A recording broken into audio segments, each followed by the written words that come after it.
Everyone is aware that there has been a dramatic increase in crime and violence in Trinidad and Tobago.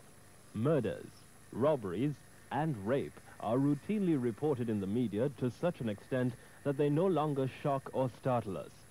Once we are safe in the security of our homes, we tend to brush aside thoughts of crime and violence. But what happens when crime and violence invade the privacy of our homes? How do we deal with a situation when it is inflicted on children and mothers by members of their own family? How can we cope with the increasing incidences of domestic violence? Where does it begin?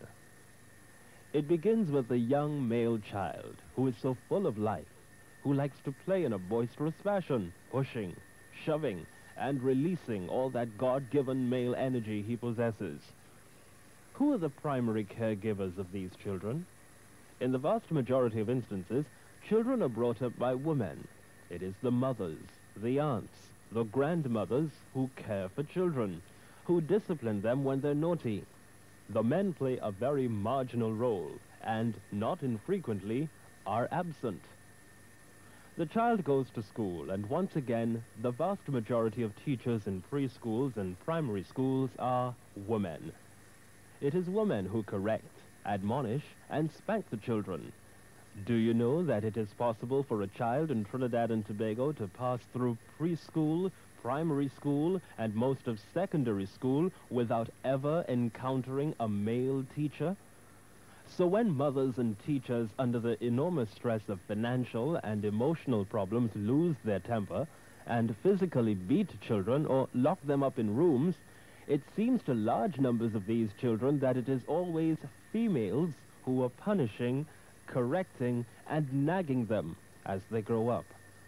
The result is that in an increasing number of children, there is a great deal of repressed anger directed at females. An anger which they cannot express when they're small, but an anger which is ticking away like a time bomb inside of them, waiting to explode when they grow up and become men.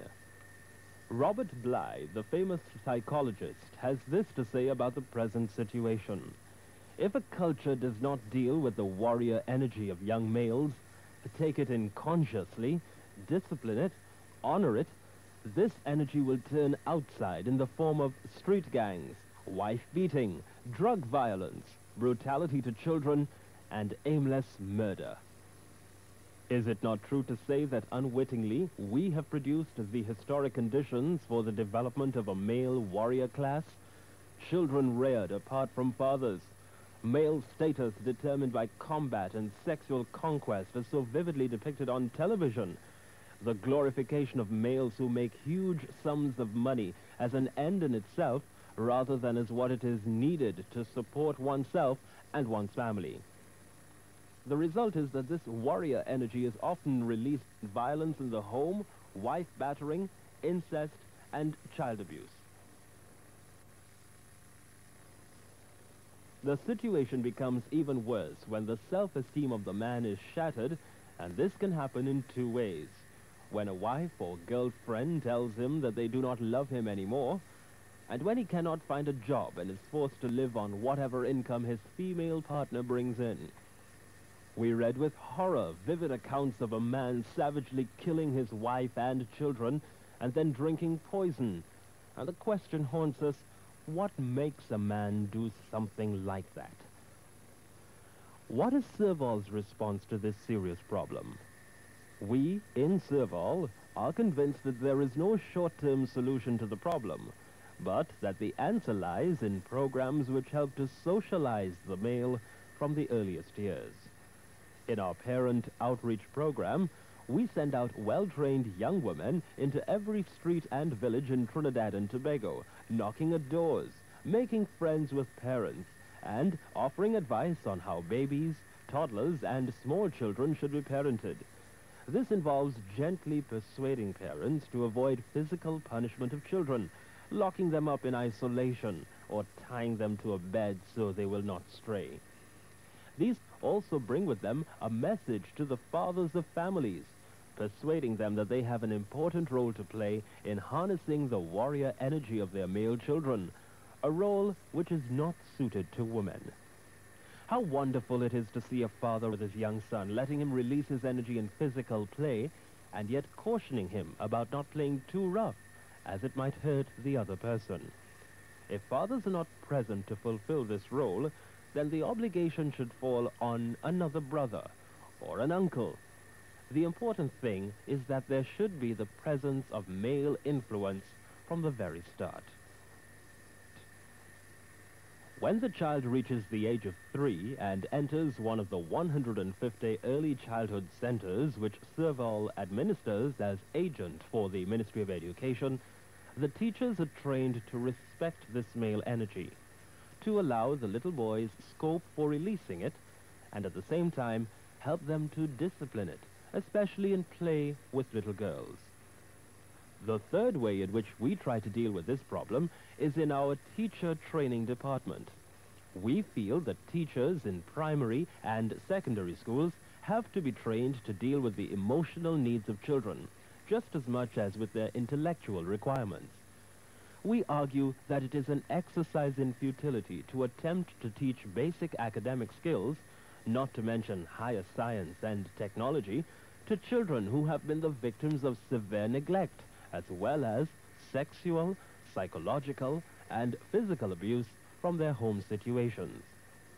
Since crime and violence, particularly towards women and children, will come largely from those males who have been battered or over-disciplined by female caregivers, a concerted effort has to be made to help those adolescents articulate their buried pain and their anger, and allow them to come to terms with their past through some form of healing. Anyone who has visited one of the Servol Junior Life Centers for 13 to 15-year-olds and asks the question, "What do you like about this school as compared to the primary school from which you came?" will get the same answer 100% of the time. In Servol, they don't beat us.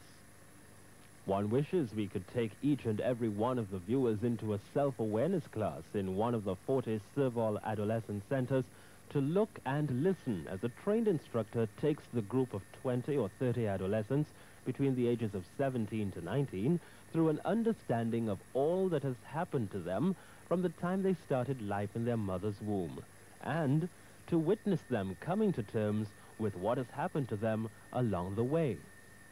You would like to be a fly on the wall as a group of young welders, plumbers, carpenters, nurses, and caterers take time off from their training to undergo a healing session in which they're helped first to articulate their pain and anger at the damage done to them by unenlightened parents, and then to forgive these parents, for they knew not what they were doing.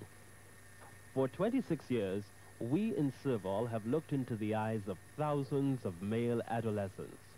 We have listened to them. We have rapped with them. And we can honestly say that once we were able to penetrate the air of bravado and the tough guy image with which they are forced to protect themselves, we have seen in the faces of each and every one of them a true son of God. Those faces plead silently, "Tell me I have value. Tell me I am beautiful. Tell me that I can make it out there in the world." Regretfully, we have to admit that in a number of young males, we have also discerned the face of a potential Barabbas, a robber and a murderer, a face which their nurturing has imposed on them and which could so easily transform the godlike countenance of the young men and lead them into violence and destructive behavior. Today, all of us in Trinidad and Tobago are like Pontius Pilate. What will we do when this video ends and the lights go on? Will we wash our hands and say, we are not responsible for the male youth today? If we do this, then the crowd, represented by the pushers and criminals in our streets, will cry out for Barabbas, and we will have handed over many of our young men to be crucified in a life of violence. If, however, we take a resolution to proclaim our faith in the inherent goodness of our youth by taking concrete action in their cause, then we shall unleash the powers of God over this nation, and we will become a people who has chosen to release the Son of God and not Barabbas.